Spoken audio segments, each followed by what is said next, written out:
의 탑들은 대부분 흙을 구워 만든 벽돌로 건축되었습니다. 벽돌은 마치 접착제가 없는 것처럼 보일 정도로 얇은 모르타르에 의해 쌓여져서 비바람에 견디는 내구성은 약한 편입니다. 보통 보강재나 문지방 등에는 사암을 비롯한 석재가 쓰였고 출입문과 좌대 등에는 티크와 장미목 위주의 목재를 사용했습니다. 부분적으로는 유약을 칠해 구워낸 부기로 사원의 기단이나 테라스를 화려하게 장식을 했습니다. 만우아 사원에 왔습니다. 허가된 상점에서 최근에 제작된 라커 칠기나 조형물 그림 등의 기념품은 구입이 가능하지만 허가받지 않은 상점이나 암거래 등을 통해 구입한 골동품은 공항에서 반출하지 못한다는 안내판이 있습니다. 사원에는 각종 기념품을 파는 가게들이 꽉 들어차 있습니다. 만우아 사원 옆에는 바간의 다른 사원들과 달리 표면은 부드러운 사암으로 장식하고 있는 당시 만우아 왕의 감옥이었던 남가야 사원이 있습니다. 중앙 통로는 비어있으나 4개의 기둥에는 아름다운 브라마 조각이 새겨져 있네요. 몬족은 본래 힌두교였고 라마 거위는 몬 왕국의 상징이었습니다. 파고다 내부에는 앞쪽의 3개의 좌불이 있고 뒤쪽에는 커다란 1개의 좌불이 또 있습니다. 어두운 내부에는 브라만 상이 조각되어 있어서 과거 힌두 사원이었을 것으로 짐작하고 있습니다. 벽화의 희미한 흔적은 볼 수 있지만 모두 거의 관심이 없을 정도로 퇴색되었습니다. 힌두교의 영향을 받은 삼면불상이 있습니다. 브라흐마의 각 이미지는 한쪽 무릎을 위로 구부린 채 연꽃잎 침대에 앉아있고 두 손에는 꽃이 만개한 식물로 팔을 위로 올려놓았습니다. 연꽃상이나 꽃 줄기 뿌리와 잎은 배경을 장식하고 있습니다. 기둥에는 브라흐마의 8개의 거대한 인물과 8개의 꽃 패널이 있고 모두 멋지게 조각되어 있습니다. 힌두교 스타일의 건축 스타일과 브라흐마 모습 등에 의해 이 사원이 원래 힌두교 사원이었을 것으로 추정하고 있습니다. 과거 사원의 모습을 상상할 수 있는 사진과 설계 도면입니다. 좀 오래되어 지붕 처마가 많이 훼손되어 있네요. 벽돌 대신 돌로 지어진 2개의 살아남은 사원 중 하나로 그 내부에는 크메르 제국의 사원 스타일이 아닌 기술과 유사한 돌 릴리프 조각이 포함되어 있습니다. 파고다의 외부는 직사각형으로 이루어져 있는데 위로 올라갈수록 점점 더 작은 직사각형의 층으로 이루어져 있습니다. 마당 한가운데서는 개가 늘어지게 자고 있네요. 벼룩이나 진드기 같은 해충이나 몸에 해로운 균을 옮길 수 있어서 개는 만지지 않는 것이 좋다고 합니다. 사원 입구 오른쪽 건물에는 엄청나게 큰 금빛의 항아리가 있습니다. 계단이 되어 있어서 올라갈 수 있는데 쌀을 시주하는 항아리라고 합니다. 올라가서 항아리 속을 보니 지폐들이 많이 있네요.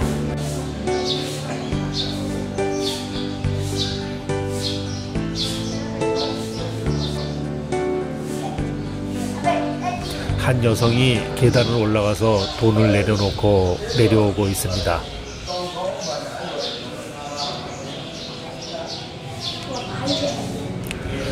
만우아 빠야의 입구입니다.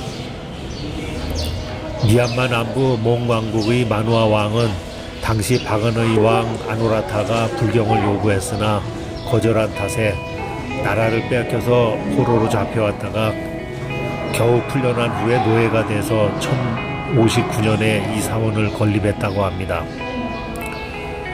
파고다 내부는 공간이 협소해서 상당히 답답하게 느껴집니다. 또 부처의 가슴 부분이 유난히 높게 부풀어 올라 있어서 감옥 생활을 하면서 터져버릴 것처럼 답답했던 만우아 왕의 심정을 대변하는 듯 보입니다. 이것은 만우아 왕이 포로로 잡혀와서 감옥 생활을 했을 때 비좁은 감옥에서 느꼈던 불안한 기분과 불편한 감정을 표현한 것이라고 합니다.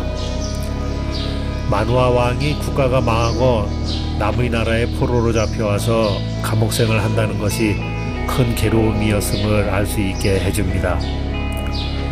만화 왕이 포로 생활의 고됨을 파고다를 지어서 표현했듯이 미얀마 국민들도 정부에 불만이 있을 때마다 이 사원에 시주를 해서 자기들이 포로와 같이 고된 생활을 하고 있음을 표현한다고 합니다. 건물 뒤쪽에는 벽면에 가득 찬 길이 72.5m의 와불이 있습니다.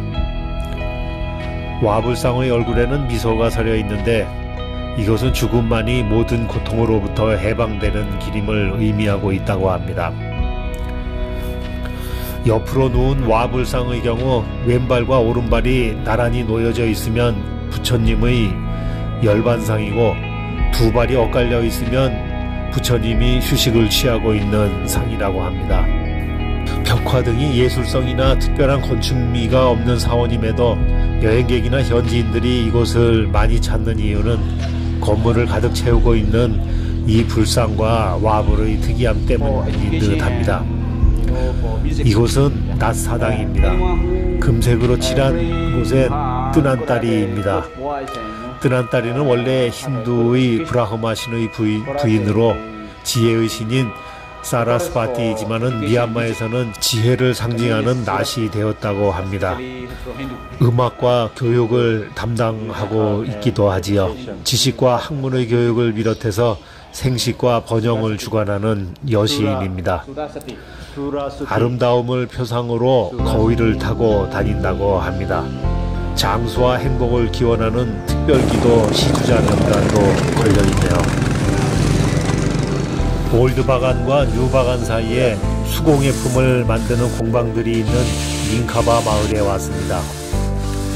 미얀마 칠기 생산의 본고장이라 불릴 만큼 칠기 제조에 많은 주민들이 종사하고 있습니다. 대나무로 만든 그릇에 수차례 오칠을 내서 만드는 전통 공예품입니다. 밍카바 지역에 있는 4대째 가족이 운영하는 칠기 공반 골든 쿠쿠 라크웨어 워크샵입니다. 미얀마 칠기는 11세기 중국에서 유래되었다고 합니다. 막대기에 끈을 묶어서 굴림통을 돌리는 장치가 독특하네요. 전기 모터를 이용하지 않고 아직도 사람의 힘에 의존하는 전통적인 미얀마 방식입니다. 그릇은 나무를 통째로 깎아서 만드는 것이 아닙니다. 그릇의 재료가 될 만한 나무로 원하는 모양을 잡습니다. 일일이 손으로 대나무 속을 정리하고 칠을 하고 있습니다. 유약을 입힌 후엔 섬세한 전통 문양을 새겨서 제작하는 방식입니다. 미얀마의 칠기 고유의 아름다움을 표현하기 위해서는 최소 7번 이상 칠을 하고 고급품은 15번 이상 칠을 한다고 합니다. 그래서 고급 제품은 제작 기간이 5달에서 6달 좋게 걸린다고 하네요. 티크나무 수액과 재를 혼합한 칠의 재료입니다.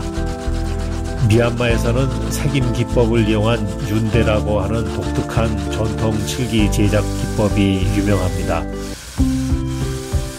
접착력이 뛰어난 오칠의 장점을 이용해서 가볍고 다루기 쉬운 대나무 재료로 칠기를 제작하는 것입니다. 마디가 긴 대나무를 아주 얇게 여러 겹으로 일정한 크기로 잘라냅니다. 말총을 이용한 칠기는 제작 기간이 길고 특별한 기술이 필요하기 때문에 가격도 비싸다고 합니다. 여자들은 뾰족한 칼끝으로 무늬 조각을 합니다. 섬세한 손길로 무늬를 내고 있네요. 그릇의 문양은 밑그림을 그리고 나서 색을 내고 싶은 부분만 작은 조각깔로 파낸 다음에 색을 입히고 지웁니다. 또 다시 다른 색을 내고 싶은 부분은 조각 칼질을 하여 만들지요. 그 중에서도 가장 까다로운 단계는 밑그림이 없이 칼로 한 번에 문양을 새기는 것인데 20년 넘는 경력의 숙련된 장인이 주로 담당을 합니다. 여러 차례 오칠을 하고 말리기를 반복한 후에 가느다란 철침으로 화려하고 섬세한 무늬를 새겨넣는 것이 미얀마 칠기 공예의 특징입니다.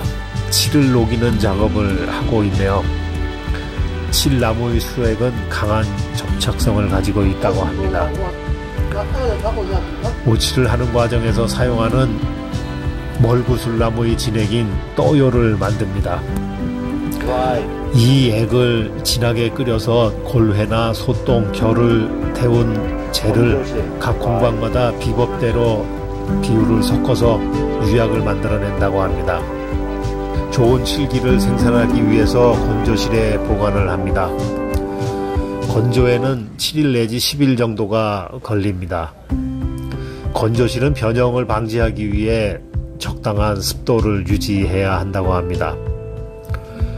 건조한 후에는 세척을 하고 샌드페이퍼로 닦아서 미얀마에 많이 나는 티크나무의 재로 빛을 나게 합니다.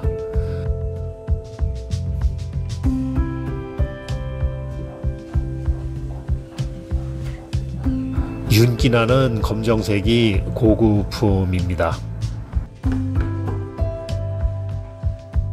전시관에는 나무로 만든 각종 칠기 생활용품과 기념품들이 진열되어 있습니다. 술잔이나 물그릇, 밥그릇, 국그릇에서부터 다양한 모양과 문양의 대나무 칠기 공예품들이 진열되어 있습니다.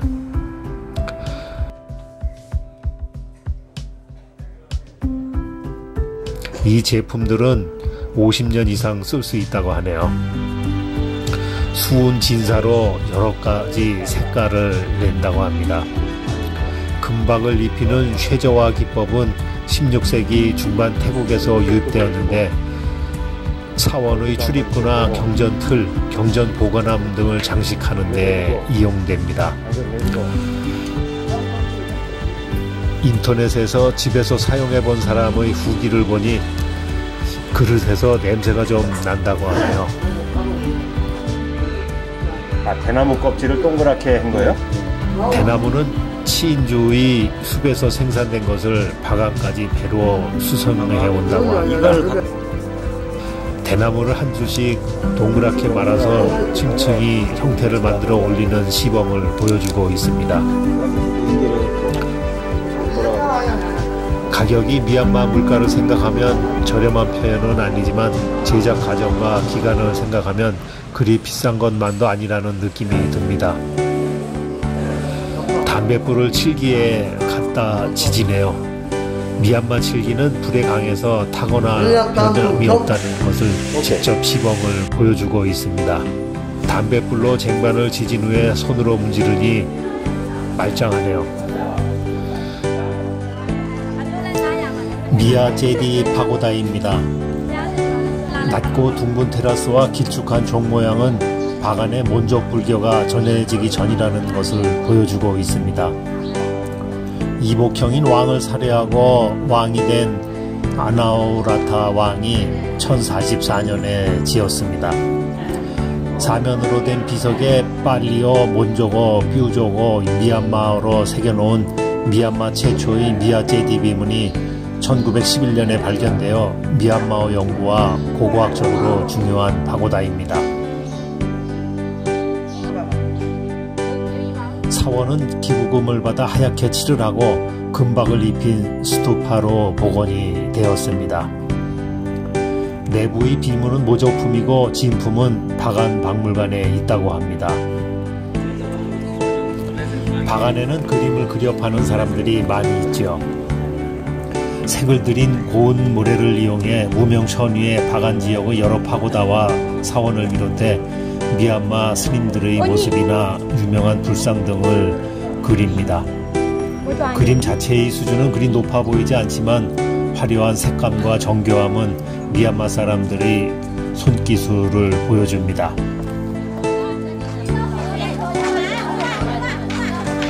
한 무리의 학생들이 트럭에서 내리는데 바간 유적지 현장 수업을 나온 학생들이 합니다.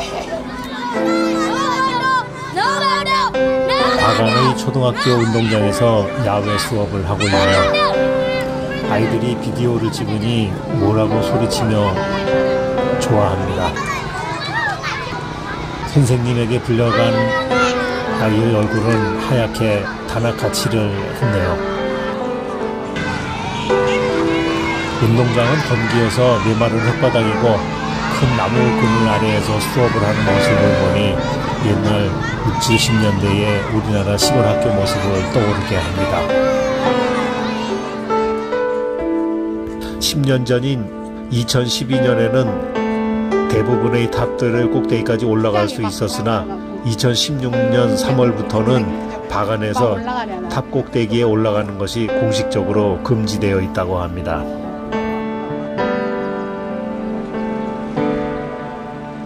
수만원 파고다 너머로 보이는 이라와디 강입니다. 바간에는 사원 외에도 히말라야에서 발원해 미얀마 남부까지 흐르는 이라와디 강이 있습니다. 이 이라와디 강을 타고 내려가며 보트 투어도 할 수 있지요.